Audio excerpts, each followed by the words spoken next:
Hello everyone.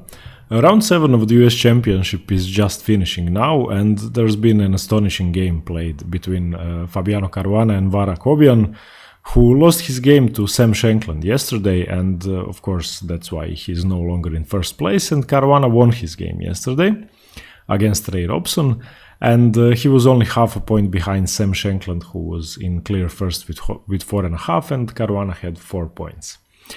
And this game, I have to say, I have never seen a player advance so quickly as Fabiano Caruana did in 2018. And of course, starting with the candidates tournament with his astonishing performance and clear first place, and then the Grenke Classic, his steep rise is, I think, uncontested in recent chess history. In this game, he had white pieces against Varuzhan Akobian. He opened with pawn to e4. Akobian played his signature French defense. We have d4, d5, knight to c3. Now, this could still be the classical, the Steinitz, the Bern, the Winover variation, but after knight to f6, e5, and knight f to d7, this is now the Steinitz variation of the French defense. And of course, Varuzhan Akobian is familiar with all the systems in the French, and he's familiar with where the pieces should go. But Fabiano Caruana seems to be one step ahead, no matter what his opponents play in the recent few months. Now we have f4, the most common move, c5, knight to f3, and here Var slightly deviates. The most common move is knight to c6, and after bishop e3, a6, preparing the b5 push, queen d2, b5, dc5, bishop c5, and black is supposed to have equalized in this position. But after knight to f3, he goes to bishop to for bishop to e7, simply developing the bishop. Now bishop to e3, solidifying the d4 pawn. We have knight to c6 now, queen to d2, b6, preparing to fianchetto the bishop, bishop to b5, now attacking the knight, which is undefended, queen c7, and now Fabiano Caruana castles queenside. And of course, this position isn't that common. It has only been played a few times, and the fact that white has already revealed the positioning of his king, despite black having already advanced his queenside pawns, shows that Caruana simply has no fear, and that this is either his preparation or that he's simply in aggressive mode in the recent days and continuing after the Grenke Classic. And this position is, of course, slightly better for white. White has more space. Black has the usual bad French defense bishop, but it could also backfire on Caruana easily. Now Varuzhan Akobian continues with a6, forcing the bishop away, or to take the knight. It's much better to take, so bishop c6, queen c6, and now Caruana has a great chance to play an aggressive move, and he does so immediately without thinking for more than a few minutes. He played f5. And this is of course not really a pawn sacrifice, because if e takes f5, then d takes c5, and you can see that the d pawn is falling, the d pawn is loose, and after bishop c5, knight takes d5, white is almost strategically winning. So after f5, Varuzhan Akobian of course didn't take, he played c4, and now e takes f is a threat.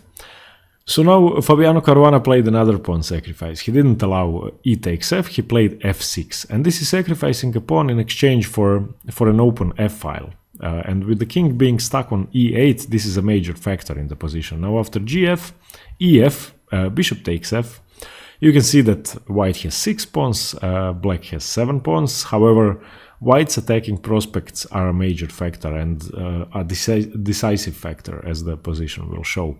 Now rook h to f1, immediately challenging the f-file, b5, and this was the first mistake.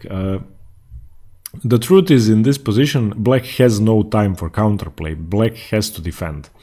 And a move that should have been played was bishop to e7, simply getting the bishop away from the glare of the rook and solidifying his structure. Now after knight to e5, the knight is actually able to take. Prior to this, it wasn't, because if he did, then rook takes f6, rook takes bishop.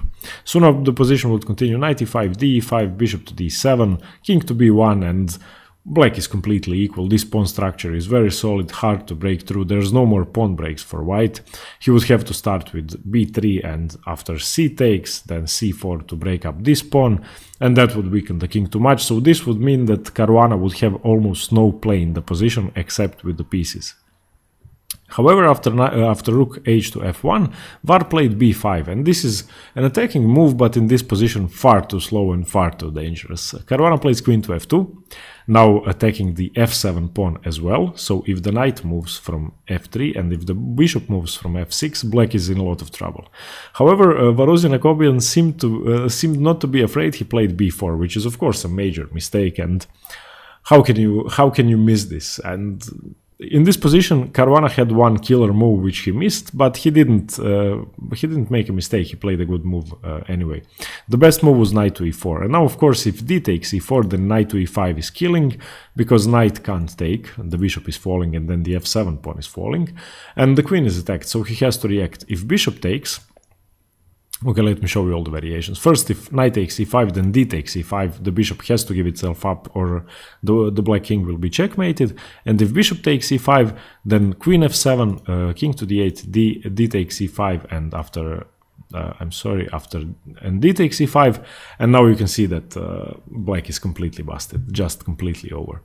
After b4, Caruana unfortunately didn't find the magnificent knight to e4. He played knight to e2, which still serves a similar purpose, but it's a bit slower. And Varuzhan Akobian still wasn't afraid. He played b3, and this is now just completely losing. He has no time to play this. Knight to e5. The knight is overworked.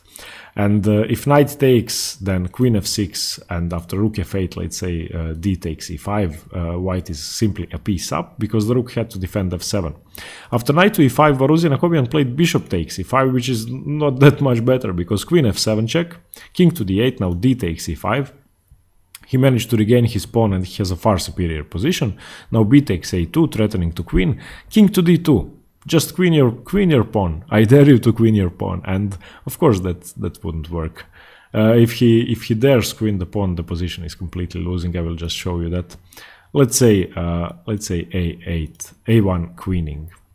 Then of course rook takes a1 takes the queen, and white doesn't have to do anything else yet, and that wasn't really a threat. So after b takes a2, Caruana played king to d2 in order to defend that. Then rook to f8 is played by Var Akobian, queen takes h7, now offering a trade of rooks, which is favoring white. Rook takes f1, and now d4 by Var Akobian, trying to get some counterplay. But this is far too slow, and what Caruana did to him now should be in some puzzle books. And how do you kill your opponent in the next 6 moves? And this is a great way to practice conversions. And if you have a better position like this, of course, the material, white has 5 pawns, black has 5 pawns, and black is threatening to queen if the rook moves. So the material is equal, but if you look at the positioning of the pieces, all of white's pieces are perfectly placed. You could argue that the white king is unsafe as well, but the black king is terminally unsafe. Now we have queen to g8 first, starting an attack. King to c7, of course. Now knight d4, getting a pawn. Queen to d5, pinning the knight. Queen takes e6, offering a queen trade actually, because white would have a winning endgame, of course, 2 pawns up. Now queen a5 check is played, c3 blocking the check, knight takes e5 by Var Akobian, and now simply, I hope you can spot the sacrifice exchange, the exchange sacrifice that wins the game. Rook to f7 check, and the rook has to be taken, otherwise the king is in a mating net, so knight f7, and now not taking the knight with check, that would be a mistake. Bishop to f4 check, and now after bishop to f4 the king only has 1 square really, and that's b7, and after queen f7 check, king to b6 could have been played, but Var Akobian resigned, and this is now a mate in 2 whatever Var Akobian does. The best move is actually to block with the bishop on d7 and give up a piece, because king to b6 is simply mate in 1 with queen to c7. So if you back up a few moves when the position was still survivable, let's say he played bishop to b7, that would have been the best move, simply defending the queen and allowing himself to develop the rook from the a8 square. But after queen to a5 check, this is just completely lost, and c3 blocks the check. There is nothing else to do. Knight takes is even worse. He could have tried rook to a7, at least in this position, trying to defend, but this is now just busted. And I'm sorry if I'm too excited and the analysis isn't as precise, but I just can't believe what Caruana is doing at the moment. And by the way, Magnus once again drew his game at the Gashimov Memorial, so he isn't doing that well. And Caruana is now in first place at the US Championship once again, and there have been 7 rounds, 4 more to go, and I think I would bet almost anything that he is going to win. And this accomplishment, having won the candidates and the Grenke Classic in a 4-week span, if he manages to win the US Championship as well, he will have a reputation of an unbeatable player in 2018. And as the World Championship match is coming up, I think Magnus should now be afraid. And if he says he isn't, he has to be lying. An astonishing performance by Fabiano, and to crush a French defense player in such a fashion in the French defense is just remarkable. I mean, Akobian had no chance. He had no chance. An astonishing game.